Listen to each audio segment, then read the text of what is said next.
Hello, my name is Romolo Tschantret, and thank you for coming back. Today I'd like to talk about some things that they're exploring in terraforming different planets, like the moon of Jupiter, Europa, and the Mars colony.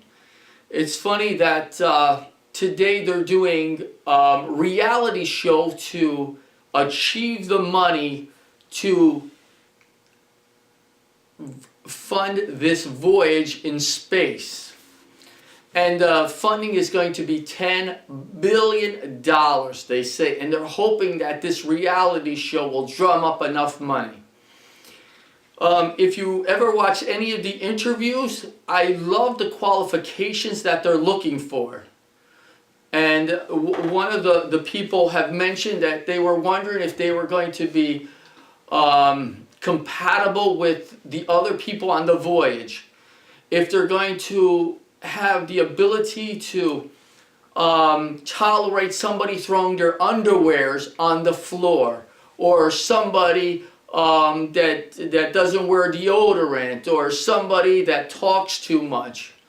Let's eradicate all the professional abilities that you need to fly the ship over to Mars, because it's a reality show, like technicians that fly the plane, technicians that make sure the air quality is fine, technicians to make sure that they can rehabilitate the planet to terraform it, people to make sure that the environment's going to be substantiated to grow food. So those seem to be the non-important or non-essential things for this TV reality show.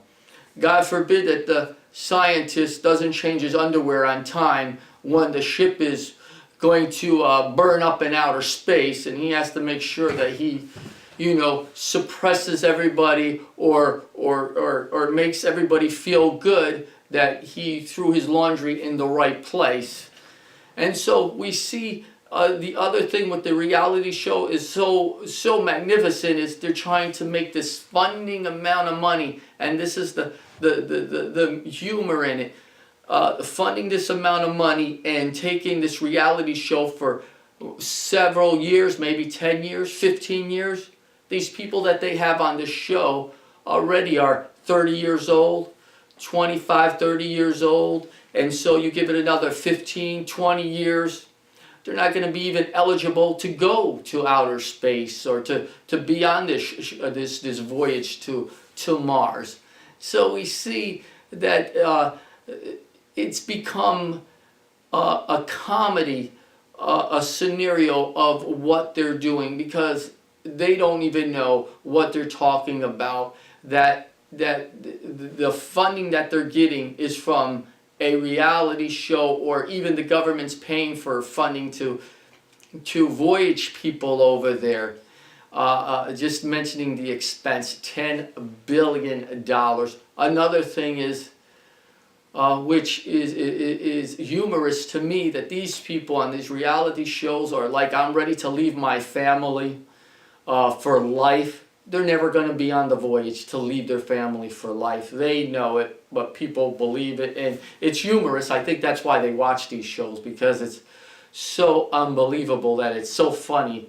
And that's where we've really come to in space technology. Let's throw a little humor in there. Everybody will laugh, but we'll still get the funding for our research that will never happen. Another thing that I love to point out, which is again, I don't want to ruin anybody's business, is the fact that people are spending money buying property on these planets where they will never be, but they're thinking about their great-great-great-great-grandchild going to this planet and saying, I have real estate here and this is my property. Okay? That to me is unbelievable and is a wonderful business.